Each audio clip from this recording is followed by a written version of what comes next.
اعوذ باللہ من الشیطان الرجیم بسم اللہ الرحمن الرحیم۔ اللہ سبحانہ تعالیٰ کا کہنا ہے لَقَدْ مَنَّ اللَّهُ عَلَى الْمُؤْمِنِينَ إِذَا بَعَثَ فِيهِمْ رُسُولًا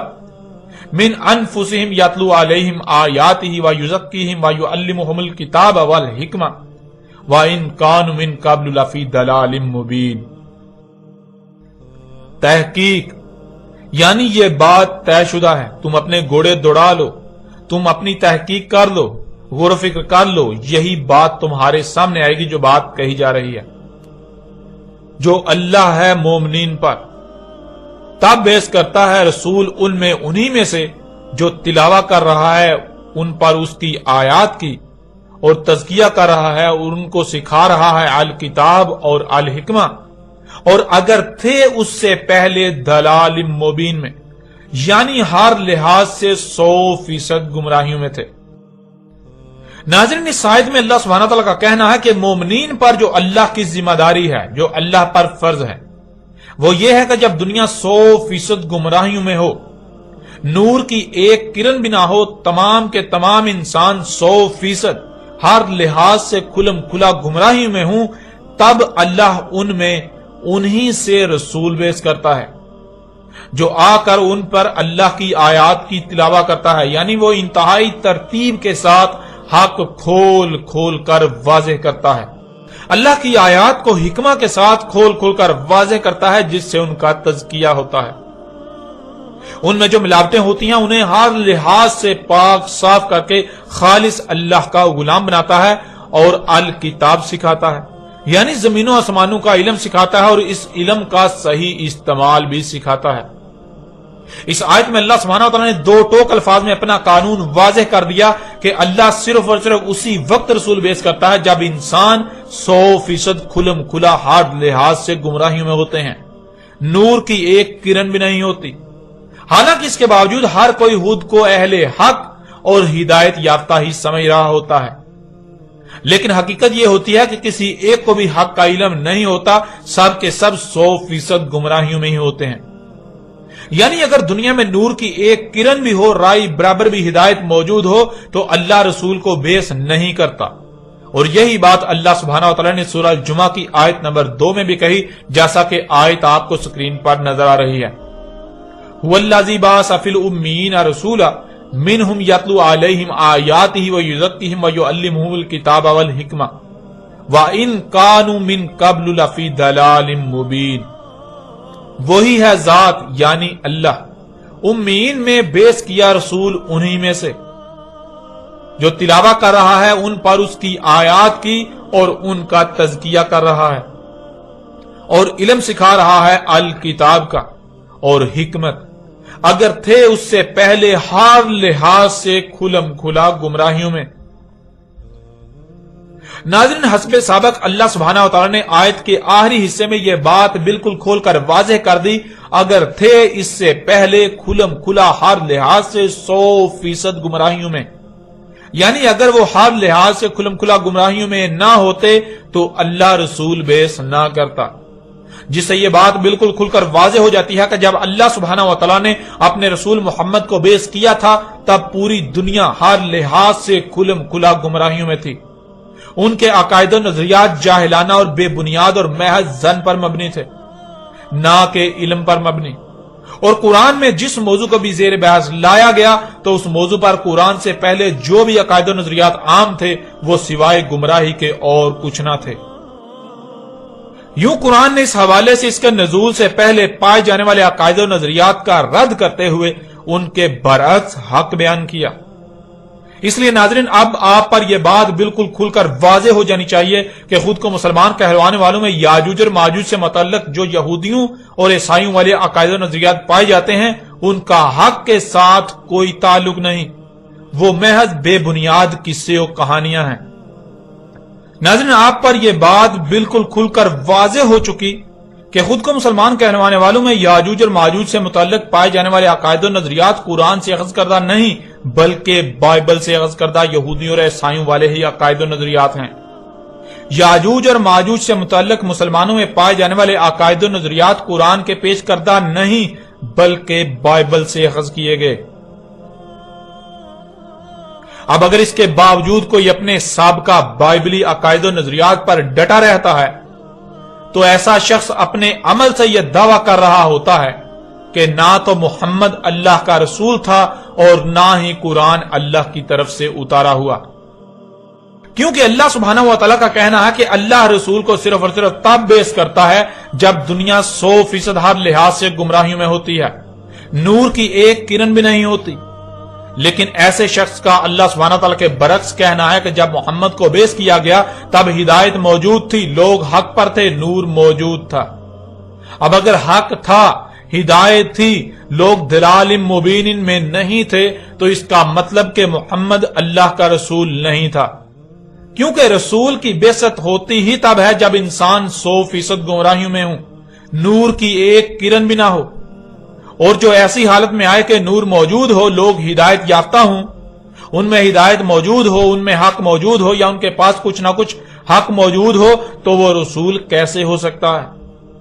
قرآن کے مطابق وہ رسول نہیں ہو سکتا۔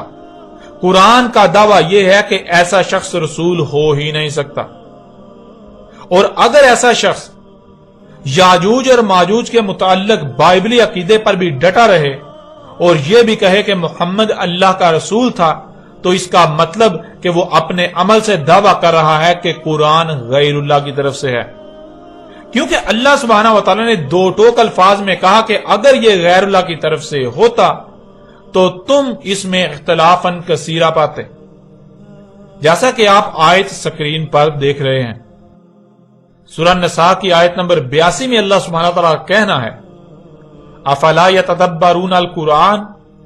ولو کان من عند غیر اللہ لوجدوا فیہ اختلافا کثیرا، کیا پس نہیں تدبر کر رہے القرآن، یعنی جو بھی ان پر قرأ کیا جا رہا ہے، جو بھی علم ان کے اوپر بالکل واضح کیا جا رہا ہے، اور اگر تھا کسی اور سے اللہ کے علاوہ کہ تم پاتے اس میں کثیر اختلاف، یعنی ایک مقام پر کچھ کہا جا رہا ہے اور دوسرے مقام پر کچھ اور کہا جا رہا ہے، کہا کچھ اور جا رہا ہے اور کیا کچھ اور جا رہا ہے۔ اب اگر قرآن ایک طرف یہ کہے کہ رسول تب بیس کیا جاتا ہے جب انسان 100% گمراہی میں چلے جائیں، اور دوسری طرف اپنے دعوے کے بالکل برعکس تب رسول بیس کر دے جب حق موجود ہو، نور موجود ہو، ہدایت موجود ہو، انسان ہدایت پر ہوں، تو ظاہر ہے قرآن میں اختلاف ثابت ہو کر غیر اللہ کی طرف سے ثابت ہو جاتا ہے۔ اگر کوئی دل سے نہ صرف محمد کو اللہ کا رسول بلکہ قرآن کو اللہ کی طرف سے اتارا ہوا تسلیم کرتا ہے تو اسے اپنے عمل سے بھی یہ ثابت کرنا ہوگا، اسے یاجوج اور ماجوج سے متعلق پائے جانے والے بائبلی عقیدے کا انکار کرتے ہوئے، اسے دماغ سے نکالتے ہوئے اس کے برعکس اللہ سبحانہ و تعالیٰ نے جو قرآن میں اس حوالے سے رہنمائی کی اسے تسلیم کرنا ہوگا، ورنہ وہ نہ صرف اپنے عمل سے محمد کے اللہ کا رسول ہونے کا کفر کر رہا ہے، بلکہ اس کا عملاً دعویٰ ہے کہ قرآن میں اختلافات پائے جاتے ہیں، یوں قرآن اللہ کی طرف سے نہیں بلکہ غیر اللہ کی طرف سے ہے۔ ویسے بھی ناظرین، اگر تو اللہ سبحانہ وتعالی اس قرآن کے برعکس غیر قرآن سے رہنمائی لینے کی اجازت دے تو بلا شک و شبہ غیر قرآن سے نہ صرف ہدایت لی جا سکتی ہے بلکہ ہدایت مل بھی سکتی ہے، لیکن جب اللہ سبحانہ وتعالی اس کی اجازت ہی نہیں دیتا، الٹا سختی کے ساتھ غیر قرآن کی طرف رجوع کرنے سے منع کرتا ہے، تو پھر غیر قرآن کی بات کیسے حق ہو سکتی ہے؟ غیر قرآن آپ کی رہنمائی کیسے کر سکتا ہے؟ ایسا ممکن ہی نہیں کہ غیر قرآن کی بات سچ ہو، غیر قرآن کی بات حق ہو، وہ آپ کی رہنمائی کر سکے۔ ناظرین، اب تک آپ پر یہ واضح ہو چکا کہ خود کو مسلمان کہلوانے والوں میں یاجوج اور ماجوج سے متعلق پائے جانے والے عقائد و نظریات قرآن کے برعکس بائبل سے اخذ کردہ یہودیوں اور عیسائیوں والے ہی عقائد و نظریات ہیں، اور اگر بائبل سے اخذ کردہ یہودیوں اور عیسائیوں والے عقائد و نظریات حق اور سچ ہوتے تو محمد علیہ السلام کو بیس نہ کیا جاتا، کیونکہ اللہ صرف اور صرف تب ہی رسول بیس کرتا ہے جب انسان 100% ہر لحاظ سے گمراہی میں چلے جاتے ہیں۔ اس لیے جب محمد علیہ السلام کو بیس کیا گیا تو محمد علیہ السلام کی بعثت کا مقصد یہودیوں اور عیسائیوں کے عقائد و نظریات کی تائید و تصدیق کرنا نہیں تھا، بلکہ اس کے بالکل برعکس ان کے تمام تر عقائد و نظریات کا رد کرتے ہوئے حق کو کھول کھول کر واضح کرنا تھا۔ اس لیے خود کو مسلمان کہلوانے والوں میں یاجوج اور ماجوج سے متعلق پائے جانے والے یہودیوں اور عیسائیوں والے عقائد و نظریات کا حق کے ساتھ کوئی تعلق نہیں۔ وہ محض بے بنیاد باطل قصے و کہانیاں ہیں جن کا حقیقت کے ساتھ کوئی تعلق نہیں، جو آج تک اس قوم میں یعنی مسلمان کہلانے والوں میں عام کر دیے گئے، ان کی خوب تشہیر کی گئی۔ نظر اب سوال یہ پیدا ہوتا ہے کہ جب یاجوج اور ماجوج سے متعلق پائے جانے والے عقائد و نظریات کا حقیقت کے ساتھ کوئی تعلق نہیں، تو پھر یاجوج اور ماجوج کے بارے میں حق کیا ہے؟ یاجوج اور ماجوج کیا ہیں اور ان کے بارے میں ان سے متعلق اٹھنے والے تمام تر سوالات کے جوابات کیا ہیں؟ ناظرین، حق جاننے کے لیے اب آتے ہیں قرآن کی طرف اور قرآن سے ہی رہنمائی لیتے ہیں کہ اللہ سبحانہ و تعالیٰ نے اس قرآن میں اس کا کیا جواب دیا۔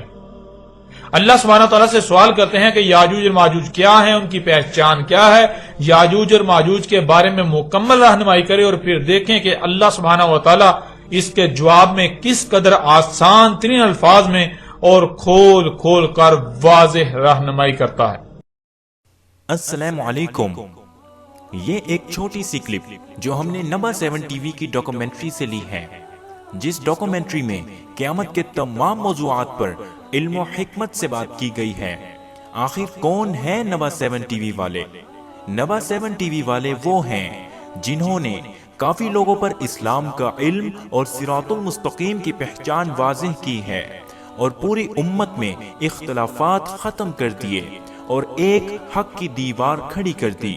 تو حق کو جاننے کے لیے آج سے ہی دیکھیں نبا 7 ٹی وی کی ڈاکومنٹری اس ویڈیو کی ڈسکرپشن یا کمنٹ سیکشن میں دی گئی لنک میں جا کر، اور نبا 7 ٹی وی کو فیس بک پر فالو کرنے کے لیے اس لنک میں جائیں، facebook.com/naba7int